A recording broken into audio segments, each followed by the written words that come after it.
Yes, sir. What's going on, Dale? Hey, this is very Again, impromptu, and I thought it might be. you're doing it Why? I love again. the swag. I Dude, know. you're wearing a D&D shirt. Unbelievable, man. I think subconsciously you're trying to undermine us at every step. I mean, Oh, I know. an hour and 50 minutes and you muted your microphone all night long? What the hell are you doing, man? What are you doing, brother? We're gonna talk Yeah. about a game, and you're wearing the Dungeons and Dragons. Gee, many Christmas. So you wanted to talk about was it this one that I co-authored with you? Is this what you ran last night? This amazing game that's underrated, undervalued, and not played enough. Is it this one? Underappreciated. Yeah. No. Was it this one? 9 career sports games in one book that I've created and written, and no. Was it my Big Country That's Football? the one I play in between. What was it? Big Country Football? No. Career football simulation? No. You're getting further and further from. Was you it- started out? Was it my Big Country Mobster game that I wrote and created? And no. Or oh wait, Yeah. maybe it was this that you ran last There night. you go. Okay. Bing, bing, bing, bing, bing, bing. Took you long enough to get around about it. Hey, shameless plug, my friend. Thanks for having me on the show. You see how I took over your show, man? I just took it over. Shameless go. plug for all of my shit, right? And our game, right? All right. All right. All right, brother. Tell me all about this. I can Okay. hear you, so All I right. know your microphone's working, and I've got it set to record both me and the system, so I should be able to hear you. Should be good. It's in the hands of professional now instead of Oh no. No. literally the last game I ran. I think I had it key bound to a certain thing that stopped the pause recording, and I accidentally pressed it and Yeah. didn't get most of that. Yeah, And last night for some reason the mic was off. I think you and I are using the same software or close to it, and so if you hit the space bar, it pauses the recording. So if you're not paying attention, you're screwed. That's what happened because I pushed the space. I pushed Yep. the keyboard up Yep. and actually touched that. Yep. So last night I thought this would be a great opportunity for you to listen firsthand, and then I'll give you my tuned in impressions first using thing. that. I tuned in first thing with my morning coffee, and you started talking. I couldn't hear you. I turned it off. So I have not Oh. seen beyond 2 minutes. And then I clicked through it to see if at some point the sound was fixed. No. So I said, well, shit. If I can't hear you, I can't. Nothing's in context, so I don't know what's going on. Well, exactly. Yeah, I wouldn't expect you to stick around. I didn't stick around once I saw it. I was like, oh my god, because I put it on upload and went to bed. You know what I mean? And Well, got up sure, and checked, sure, and I was like, yeah. son of a. Right. That's all Anyway. right. We'll do it again. We'll have more. Yeah, actually, I was just personally kind of excited about like tying in the threads of history and what was presumed maybe these possible ancient cultures that got wiped off the earth. So I wanted to tie that a little bit into Right. what you've laid Which down, is kind of the foundation conceit. of it. One of the conceits of this is it is ancient history. This would be, it could be 20,000 years ago. It could be 13,000 years ago. Under some assumption, there might have been a great continent that was destroyed or something. But yeah, there's some conceit here that we're going really ancient, but under the idea that these were ancient cultures that had evolved maybe as far as the Bronze Age. So it's almost like taking the Bronze Age and just going way back, Conan-esque. So that is one of the conceits. It doesn't have to be. You could make it Iron Age. You could do whatever you want with it. Yeah. But that's one of the conceits of the game. And that's what I told the guys. I mean, as far as like the little Iron Age, and Bronze Age, to me, like different cultures, maybe more so advanced, but then you've got these areas that are a little bit, retarded. Right. But so in this situation, especially if there's more of a tribal type feel to it, Right. which this was borderline in my mind, and I hope it was represented well during the game. I felt like at the end of it that it was a good game.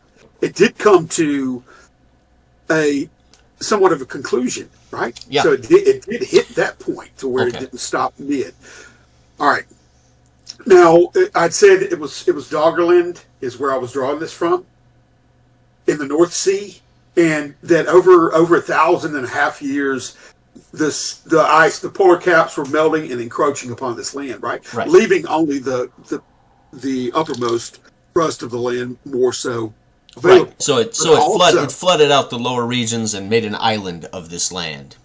Exactly, and part of the island had to do with, and some of this had to fold into part of the island had to do with an uplift of like a bank, as it were, Okay. that the polar ice cap kind of pushed up. So it's sedimentary, is crustaceans, planktons, all this other stuff that makes it very chalky. All right, so it's like the cliffs of Dover. So you've got a lot of that going on, and there's this white chalky beaches. Well, the people in the tribe that the guys were playing in, and I let them name their characters, didn't put any kind of considered name conventions Yeah, on that. it's difficult to even know what the language would be like, you know. But yeah, but I let them know that it, because you entrust the players to let them add to it too. Oh, sure. In some degree. Do you? See, I don't. I think players lack any Any kind rights of or agency. I would like to just creativity, basically yeah. hand out a. I would like to say to the players, "You're playing Bill, and I'll ask you when I want you to speak. And held it. When I point at you, that's your chance to say, "Can I roll the dice?" You know, that's how it's going to go. It's red light, green light. Yeah. And I'm the bitch as a switch. Right. But no, let me do it now. Michael. Now I had a little bit of a, when he said he was on the play, because in my mind and how some of the things I could construct has a little bit of a horror element to it, right? Horror, So yeah, sure, yeah. As long as your dad plays, and then Sam's like, okay, so Sam's along too. Sam played, and I called him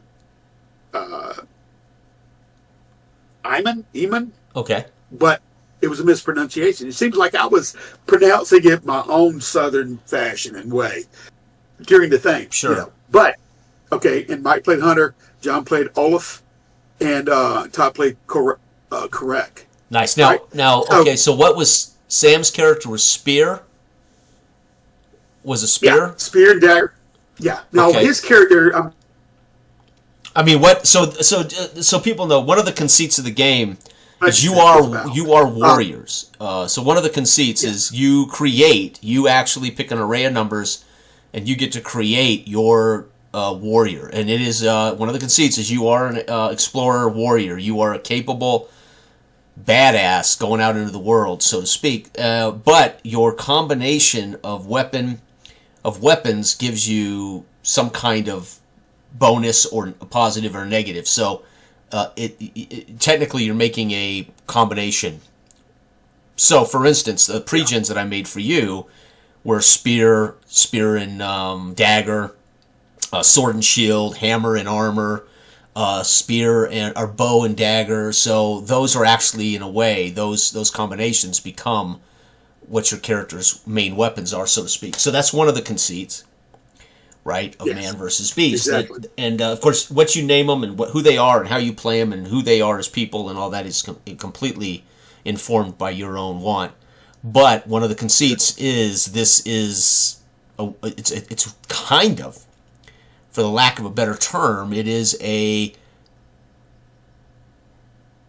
combat war game that we're expected to adventure and have a role play and role play.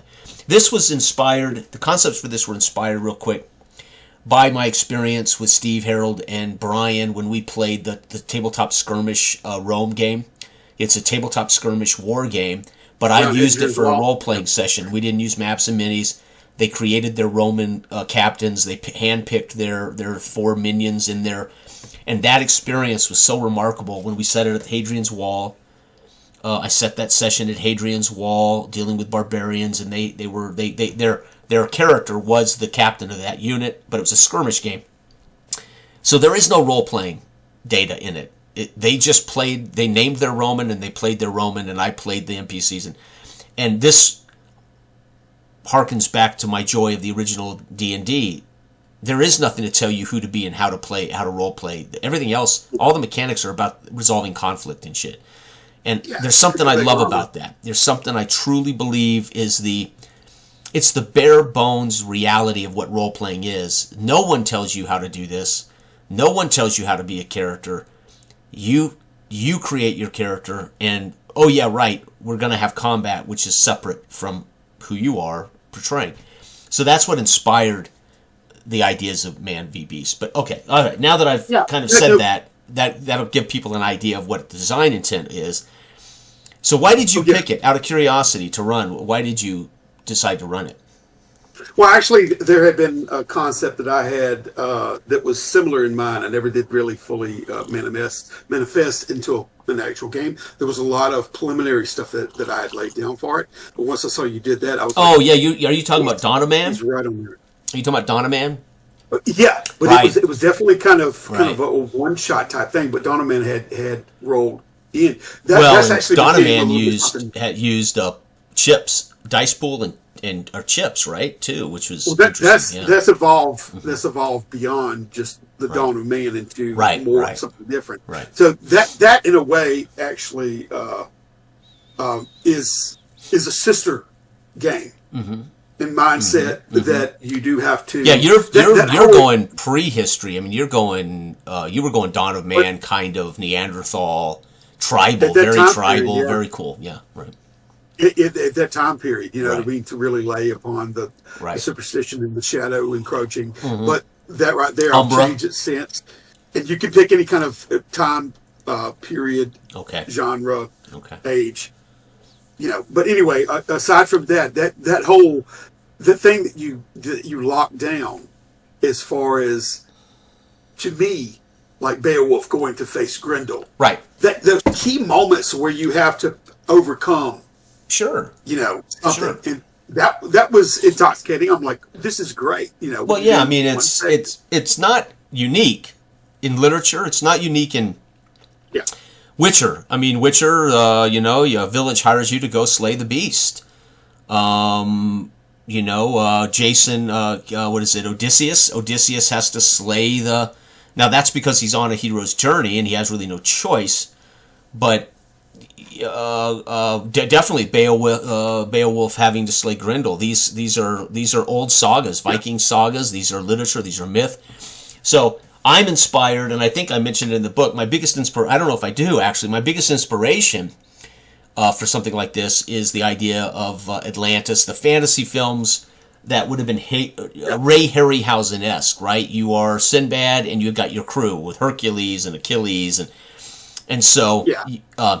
Well, that's where I pulled from. The Doggerland is one of the possible Correct. Atlantis. yeah. So yes, So you that- are right. The conceit is you are a group of 13th warrior. You're all legitimate Exactly. warriors, and you're here Exactly. to help a village from this horror that you don't know what it is. You know, 13th warrior, and so those are all inspirations for the concepts of man v beast. Same with my Hadrian's Wall skirmish. I used again. I can't remember. I think it was called Rome. I can't remember the skirmish game by Osprey, but the idea that they were manning the wall and dealing with the barbarian hordes as opposed to war at the wall, so to speak. They'd have to foray into the woods to face the barbarians, so to speak, at the gates. But Oh yeah, yeah. so you've set up Doggerland. It is this situation where it has been turned, ultimately it's been isolated into an island, right? Yeah, the Sam people have is- migrated from the Okay. land up until this, so they contain to a large degree their humanity. Where I had, for the sake of fantasy and whatnot, I had some kind of mutated forms of humankind. Right. You know, as far as on a meta level. Right. But the Myrmidons, Yeah. which are Myrmidons, is Yep. the way I was referring it, Yep. right? Yep. There was a little bit of a tie into why I called them that in the first place. But when I was describing them, because they know every time, these villagers know every time that they go to gather resources at the, at the water's edge and below. So you can think of like divers or Sure. spearfishers, Sure. everything. Yeah. That's what they have to do, but they can come into contact. Well, I'd let them know that they knew that there was a further encroachment and more of a brave assault upon their land by certain areas, whether there's holes, like almost tunnels up into there, where the water had risen up, and these creatures had come into land a little bit further than they had before, right? And also that they could see underneath, and it was spoken in ancient times, and that there were like even the areas that they're living into, carved into the rock and whatnot, are further out, but they've been covered up by water. Sure. So you can see these creatures, almost Gollum-esque creatures, not to steal from, but this is like a fish-like creature that they have Right. they have caught and speared before and have come in and worried them, troubled them, right? Right, So right. they're definitely vile. They've got these piranha-like teeth. They got these hook-like hands, webbed. Right, They've got nice. the older ones have crustaceans Right, on them. right. You know, there's a lichen. There's a in the creature itself is a bit where the lichen with the algae and the fungal tissues that in the bacteria that's imbued in their systems, Sure. and it provides oxygen for them. They can swim longer distances, go longer distances. They're stronger than they look, but Right. they are in this case minions. Okay, there's something Mooks. deep. Yeah. Yep. Mooks. Okay? So did you use the beast creation table as your guide, or did you create these creatures separate from any example in the table? Separate from any example, I did use at one point. Well, not aligned with the creatures, but situational for Okay. fear. Okay, so I did do Oh, that fear. later Right, on. gotcha. And I thought about using the poison too, but I just Right. narratively talked about how rank and disgusting Sure. fish smelled. Yeah. Exactly. The black ichor of the Exactly. of the blood that was coming out. Now, to be honest with you, I'd worked late and I came in. I probably only had about an hour to try to refresh myself and to get things down. Right. So, but I did pull from I copy pasted. Yeah. Basically, the one of the creatures, and I inserted Yeah. the main and the moose. Nice. Okay? Yeah, and So I this used that. table is designed for exactly that. These are really guidelines, so you can go, oh, what would be close to what I'm looking for? Oh, there's just mammal. Oh, there's just reptile, or there's also cyclops, but you can use this as a guide, right? It's instead of Exactly. the huge bestiary, it's a guideline of what creatures might look like, right? And it was readily easy for me to grab. In fact, I super did easy. it You're during supposed play. to. You're supposed to make your own, so to speak. Yep. I flipped open to that area and just said, "Okay, there it is," Yeah. and used that Yep. when it was happening and going down, Mm-hmm, right?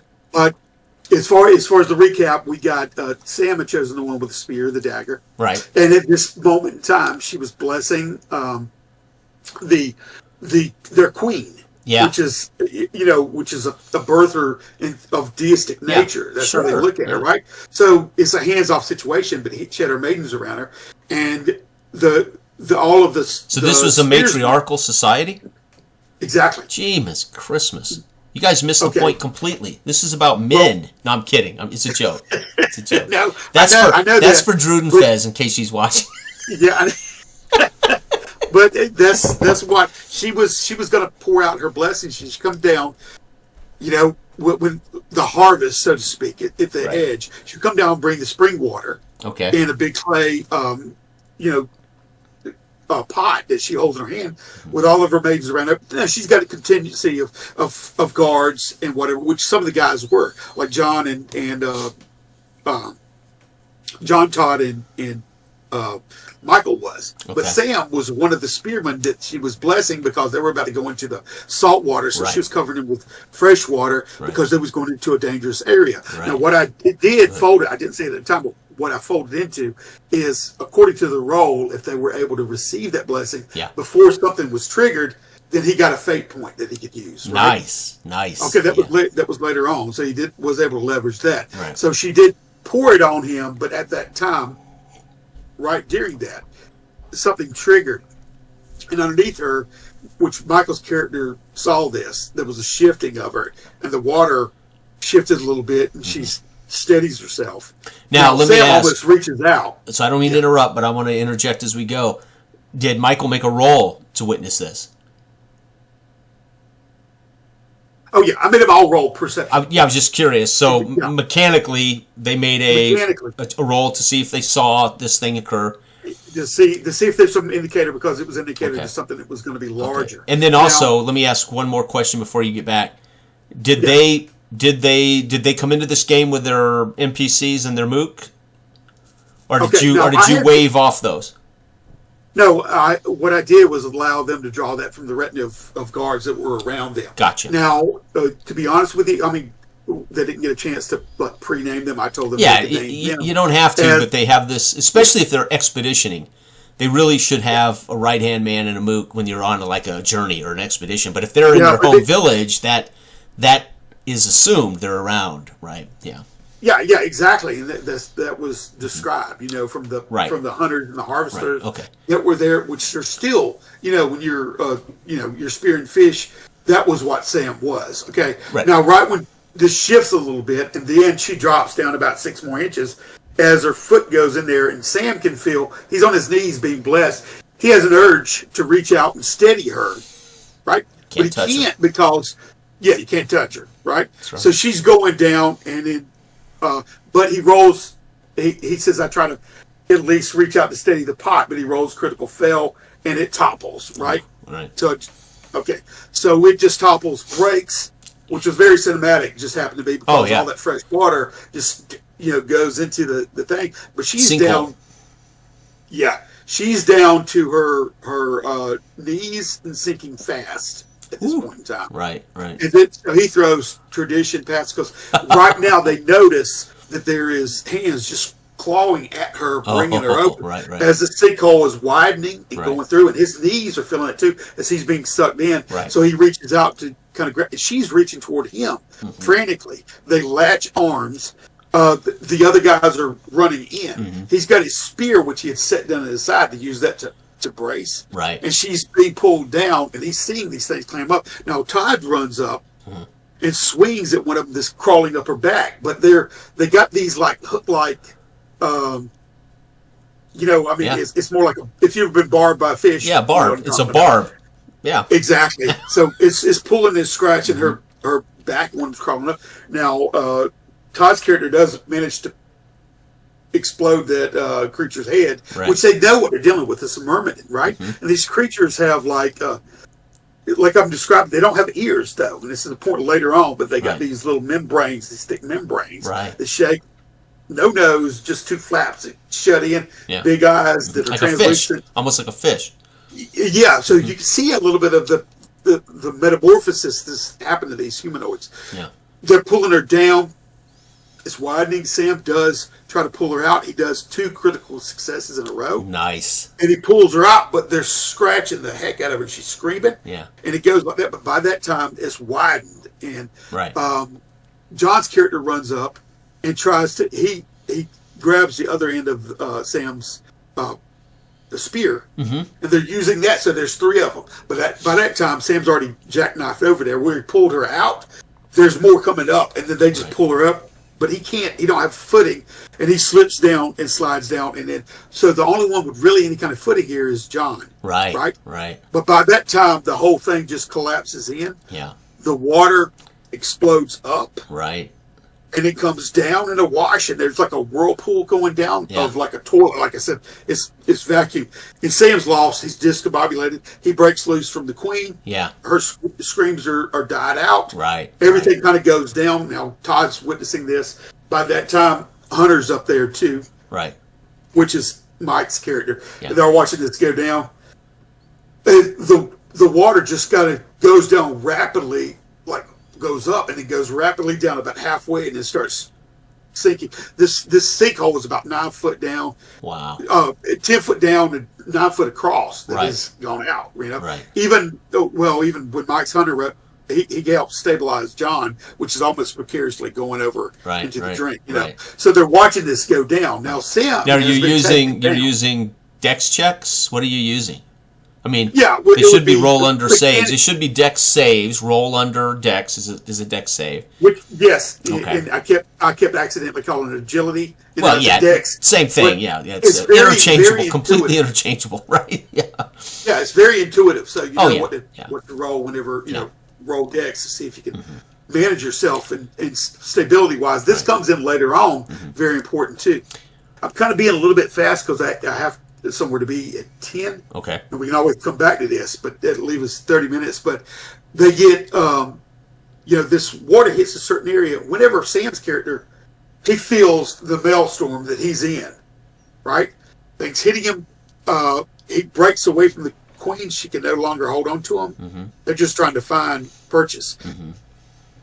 he does at some point realize that when he bumps his face and he's floating, like he goes down, then there's a vacuum of water and a rush of water that pulls in a direction where he's down, and it pulls in that way. Right. So he's bumping his way through this narrow corridor. Right. But he realizes his face is free and splashing above, so he's looking up. Right. And he opens his eyes, and I made him roll to intuit in his mind. Yeah. That that it's enough grasp of handholds in this crystalline salt light, embedded on the inside. Sure. And there's a little bit of lighting from the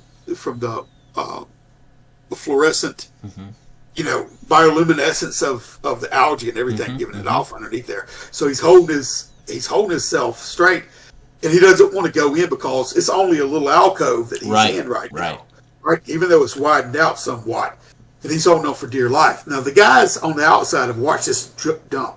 Everybody, all the villagers around him, the chieftain is lost beside himself. Mm-hmm. He's lost. Everybody knows this, that you lose the queen, and she is with child. Mm-hmm. So everything's gone. Mm-hmm. Their whole their culture collapses when their deity collapses. Yeah. Exactly. So it's impressed upon them. It's not really like a choice. Right. Do we have a choice in this? It's like, go get her now. Mm-hmm. Follow them, because the water had receded, and they see this little side tunnel that was actually dug up through there before this whole collapsing. Right. So they lower themselves down, jump down to about 10 foot in line with their retinue of retainers. Mm-hmm. They crawl in. John's character first. It goes down a little bit on the grade, and then the water terminates it. Mm-hmm. And they hold their breath and go under. It's pitch black. They float along and realize at some point that the water's washing above them. So there are different things along this tunnel, even though it's widened out about 5 foot across. Right. That you could put your head to the side and get a breath to go down again. Right. All right. So they're doing this. Now, Todd's character and John don't do this immediately. Mike's character, which is third in line, the rest of everybody behind him, stops and gets that breath. Mm-hmm. John and I make them roll for Constitution before their lungs burst. And start taking them kind That's it. Yeah. But I also make them at that point roll for fear. Basically. Sure. Yeah. That would trigger some kind of a response. They both pass that. Yeah. And then when they get to the next area, they're able to come up and then breathe. And when they do, that is where Sam's character is lashed himself. That's it. And he's laying there. He doesn't realize that it's only about 4 foot down. Right. And so they ride him, and then he lets them know what was going on. They see markings of these creatures, from the barbed hooks or whatever in the slime as they go in there. So they feel like they're in the right pipe, as it were. Sure. Okay. They go down, and then they resurface, and it starts going up again. They resurface into an area. When they break the water, it is more of a domed, cavern-esque shape. Their eyes are taking a moment to adjust, but they do see the bioluminescence and the algae and whatnot laid about. Mm-hmm. Mike's character goes with the rest of the guys, since they've been a little bit train wrecked there. They're all getting the breath. Sure. They go under, resurface, and then follow in suit. But they're yet to see this display. Right. When they break open, there's almost, like I said, described it a little bit like a watermelon garden. Yeah. But it's more like transparent or translucent to some degree embryonic sacs that are about the size of watermelons that have these little creatures inside of them. Right. They see milling about in the shadows and the display of the water rippling about in the cave or whatever. They see what appear to be these myrmidon moving about, tending to this. And as their eyes come into view, they see this large, working a bit like it's a female. They can get that, but it's got this big sack basically it's attached to, and they can look through that too and see these globules of these other eggs moving about them, and then one comes out and rolls onto the thing. Now they haven't been immediately detected yet. All right. So John's character takes off his back. Now Todd's the only one who notices this. He can intuit that where he came up, he sees blood and he sees drag marks, and these eggs kind of moved about. Yeah. And they're just peppered all around, Right. up to the back wall of this cavern. But he sees that the queen has been drugged and is laying there unconscious, as one of these things have latched onto her and is nursing.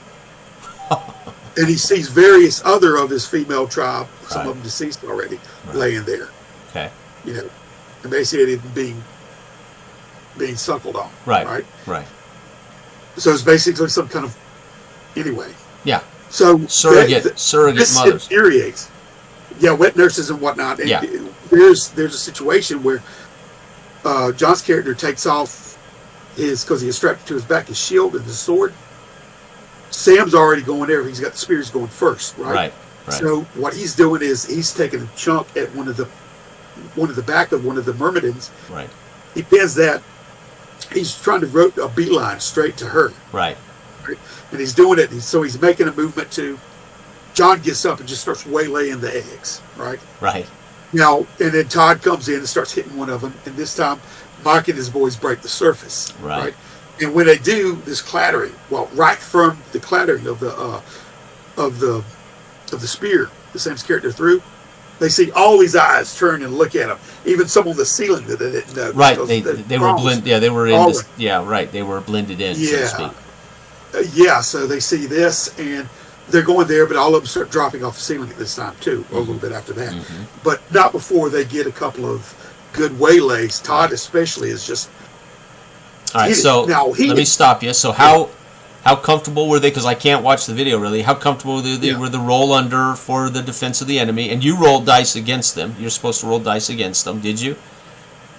No, well, oh yeah, well, I made them roll the dice. Okay. So they rolled against their own Almost like defense. Yeah, Okay. and it was a little joke. I said roll to hit yourself, But Well, you can. roll and- You can. The Yeah. game is designed in such a way you don't have to touch the dice. Right? Yeah, I just made it player facing. Right. For that. But that was the little joke, roll to hit yourself, you know what I mean? And that line. Stop hitting yourself, Todd said. Right. So, but you roll in a defensive manner, you know what I mean? Similar to Simmering or whatever. Right. But they would take damage, and Yeah. they did. Because these things were dropping them and biting into them. Did you get a sense of how comfortable were they with static damage? Because there is no die roll for damage. Correct. Yeah, they were. We would just apply immediately the damage to the situation. Right. And what Hunter did when he came up with his bow and arrow, which he had wrapped and pulled up, he unplugged, and it was just launching into the big thorax area, this egg sac. Right. So he was hitting her, and every time it woke her up, and she started screaming because she was asleep. Right. And laying there. And the more that they would do that, when they woke her up, actually, one thing that brings back to using the save version for dexterity, it shifted this membrane that all these eggs were on. Right. It's like the webbing between the fingers. It was all splayed out from that huge egg sac that she was hooked to along the whole floor. Right. And all of these eggs were on it, being fed umbilically. Right. And they were on top of this. So it shifted. Sure. Two of them fell. John's character kept righted. Nice. But Sam's character fell. The queen fell over from this. She's still out of it. The baby just latches on and suckling. And that's when Sam pinions it to the ground, rips it off of her, my queen, and tries to upright her, right? Right. She's still a little bit out of it. So he goes into more of a defensive posture with his knife, Right. trying to keep them at Which bay. is an option in the rules. Defensive fighting. Yeah. Exactly. Whenever John went over there, after he had already hit twice and was just taking these eggs out, and she was screaming. The queen, this hellacious queen, was about on her own about 10 foot tall, right? And they're only about 5 foot something, themselves, which I told before. He runs up and he hits successfully with his sword, even at a disadvantage, to target that connecting egg sac that was on her. Sure. And he skews it and breaks away, and she screams even further. It opens up, more spill out, all the amniotic fluid just flies out. Right.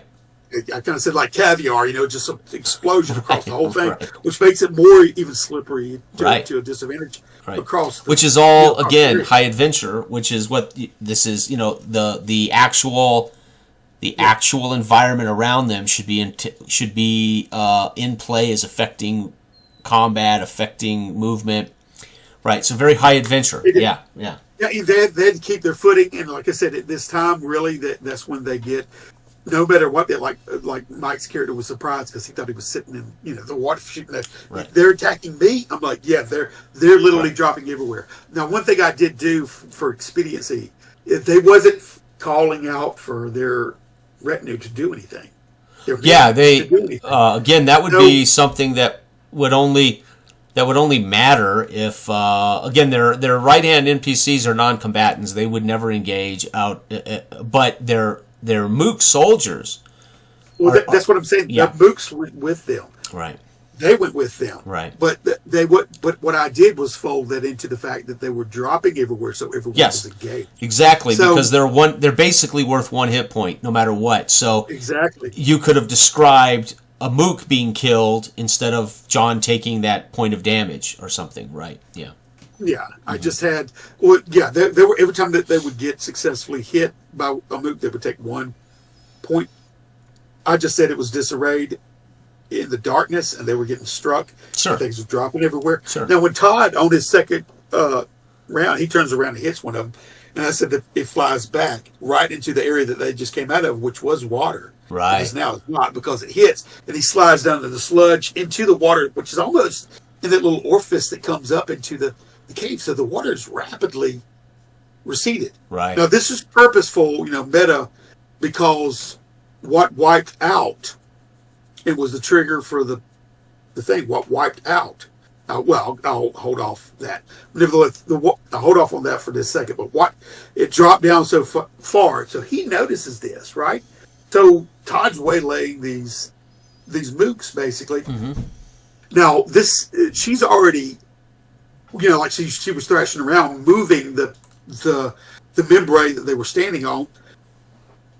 John's already did that, Right. but she tears the vestigial remainder of that away from her body, and she's crawling at him high speed to her tormentor, which is John's character. Yeah. Sam's over there trying to, keep the mooks off of the queen. Right. She jumps. Now, at this point in time, I said he had to roll to see if it was hit, but it was misinterpreted when he rolled, Right. and took it as a hit. So I described him being hit. It was pretty vicious looking, and then we realized that it was actually she missed. Okay. Oh, okay. Okay, so that just retconned a second there. Right. So she goes past it. It hits the ground. He takes another hit on that. Hits her. Sam picks up the spear that he had thrown from the goblin, rents it, throws, and hit her Right. again. So she's been hit. Then, she goes past, and Sam hit her. Then John's turn, because they had achieved initiative. Sure. He hits her in the back. Yeah. Hunter's running up, and he redirects toward her too, Right. just as his dad did. Right. So they're both pinioning her. Right. No, wait a minute, no. Did you roll Hunter's initiative? fifth. You rolled initiative just one time to start the whole Yeah. thing. Okay. Yeah. Yeah, I rolled for them on that. Whenever there was a shift of. Yeah, because initiative before the encounter, you roll it once, and that sets it for the whole deal. So we aren't messing with initiative again, right? Yeah, so that's what I mean. Everybody had to roll. It's just John, the main was after him directly. So when he Right. rolled, Right. thought it hit him, but it didn't. So Right. according to retconning that and what she was already doing, so she would have missed him. Sure. Spun him around when she landed. Now Sam, I think he did. He did. They had hit her quite a bit up until this time. Yeah. Especially Hunter shooting, and then when John's character hit her, and then she. Hold on, excuse me. This is the phone. Anyway, John's character tried. Whenever Hunter shot at her Right. after she overshot him, Sam's character, I think he missed with the spear. Right. Then Hunter missed. No, I think Sam hit her, but she's pinioned. Uh-huh. And Hunter tried to miss, so she's thrashing about, so he misses her. Right. And then on the, I think John tried to hit And by that time, Todd's already switched his tactic from hitting the minions, stroding up to where they were. Right. And he swings with his axe. And I said, like when he hits her for 7, though. Right. So that was was over and a little bit of overkill. So it was like, I didn't necessarily tell him, how do you end this? Yeah, leave it away. So he said he played off with the fact that she was thrashing about. Right. When John tried to hit her, so she moves in the direction. And he hits her. Right. Yeah. With the melon, it just explodes, cracks her jaw, and it right. shoots out of the other side. Now, she screams. Did you do the recovery check before you allowed him to define her as dead? No, I did not. Because you cannot allow them to narrate the death of the thing because it may not be dead. You're right. So recovery is a huge part of the game for both players and main bad guys, right? So that's fine because she could have died there if you failed the recovery roll. But I was just curious for him to define it. Then you really can't retcon back that recovery roll.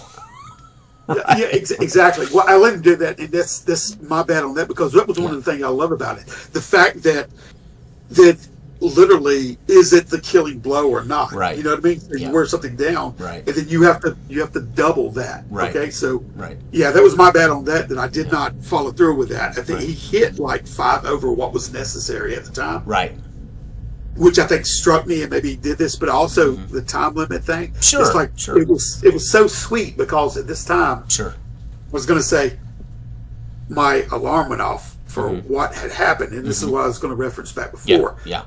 Because when I had said that the water was dropping, these were timed events to me because what ultimately was happening, even at the start with the sinkhole, and the chip, even before they went over there, I told them that the water, where before they may see a creature almost like walking on the water, in their memory, it had gone down to where they see the top of the dome. And they all intuited when they entered this dome that they were inside of that thing that was offshore, about 100 feet, right? So they knew kind of where they were.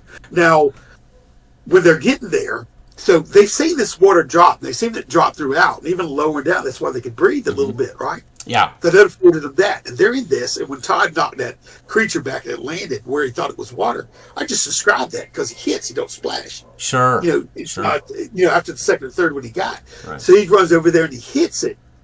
I let him describe it. But because the alarm was going off. Okay, this just happened to work. Well, that's fine because that's part of the game is it can end where it ends. Right. But why the alarm was going off was I had it set because it was going to happen.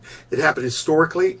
All right, it's at least this is what they fixed because there was a continental submerged avalanche in Norway. Yeah, that happened when a lot of the continent dropped off. Right, and it caused a tsunami. Right, that went washed over at about 8,200 BC. Right.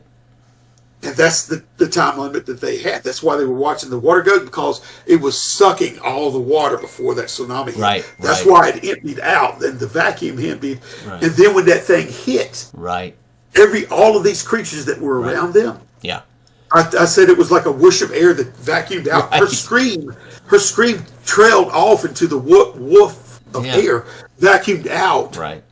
And then it exploded back in and just a wash of water. Yeah. Now, there's water in there the air being contained, so it can only go up. But the pressurization that happened, all of these creatures just started dropping from the ceiling that wasn't already dropped. Right. There were several of them that lost and failed their, of the party members that failed their constitution. Right. And from the imbalance, but all of them got kind of dizzy, but a couple of them dropped, and when they opened their eyes, they saw these creatures drop and fall and hit, and all of their membranes, which were on the outside, had busted. Yeah. And then they died from that implosion of the brain, and they're like that. Sam looks over at his queen because he was up, and she looks up at him with pleading eyes in a similar fashion that the way she had did before when she reached out to him and he didn't want to touch her. Right. She purposely reaches out to him, and he pulls and helps her up, and he says, "You'll be all right, my queen." Yeah. And they're laying in this thing. Right. And that's where we close the curtain. Nice. But the fact is, like I told them on after, I said, I didn't know, like, if they would have been caught coming out, they'd have been caught. Either they could have got to the top of that mountain, which was what I originally thought, but it only made logical sense that they were now encased in basically a tomb. Yep. You know what I mean? Yeah, sure, right, right. It was a wash, and you can't say that they couldn't get out. No, no, but again, all that matters is when the curtain falls on this film and the credits start running, all of our heroes are bloody, battered, and alive. But we don't know their fate in the long term, right? And that's the gist. You gotta.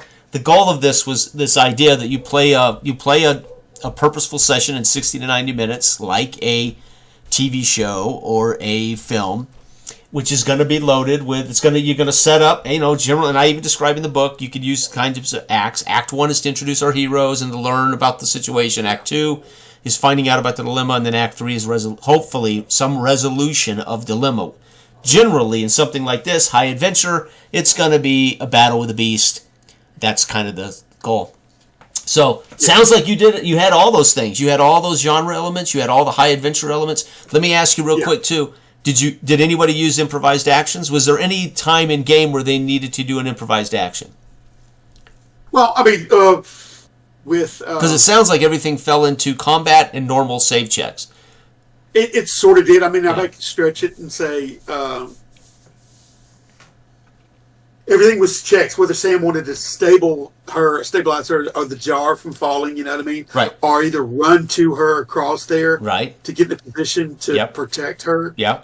Those were like movement. Yeah.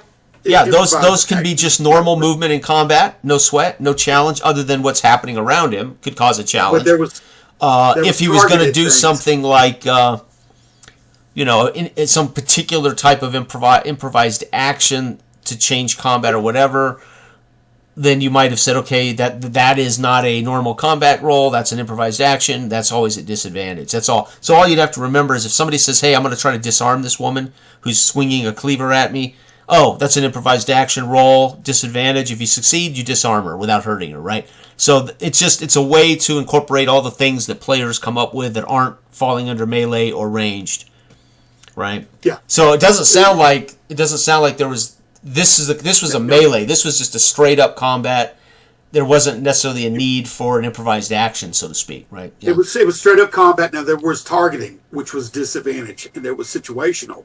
You know what I mean? There was checks to make sure that they could stand upright because of the situation. But like when John was targeting he knew what he wanted to do. You know what I mean? Which was open up that sack. Right.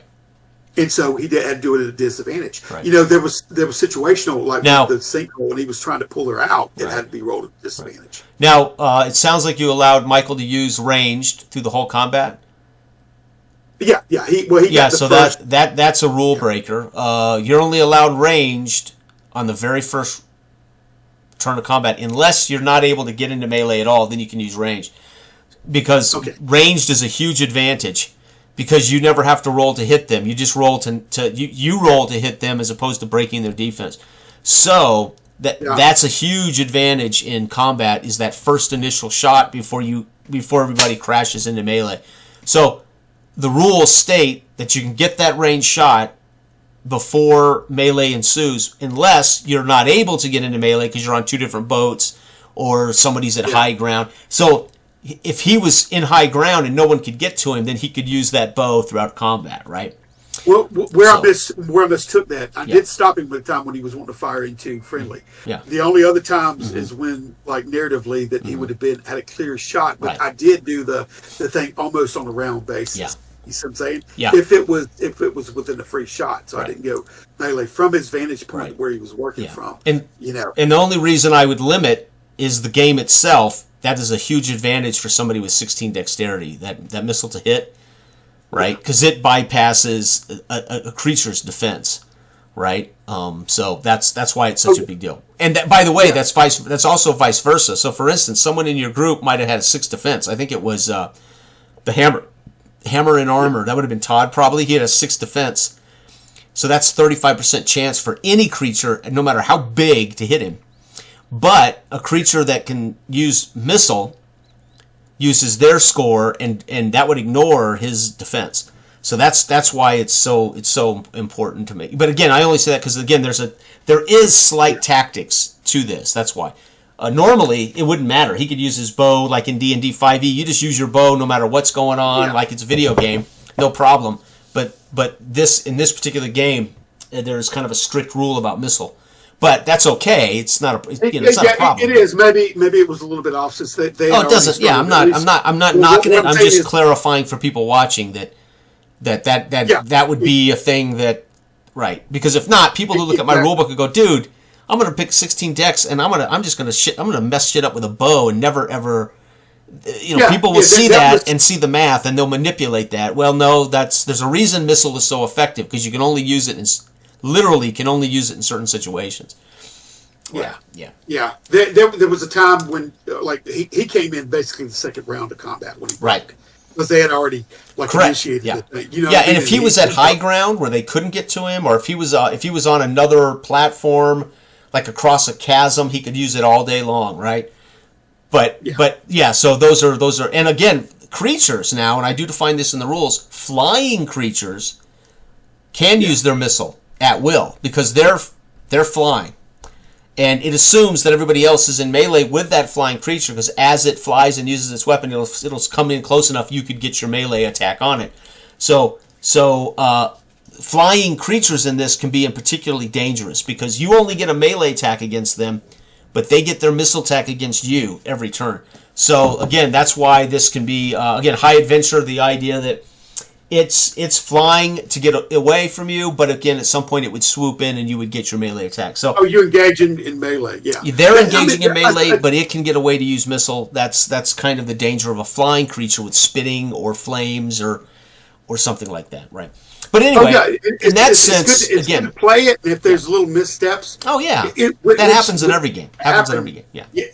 But I can see the rationale. Right. Sometimes they'll highlight the rationale behind that. But it was a great experience as far as I'm concerned. I think the guys enjoyed it too. Okay.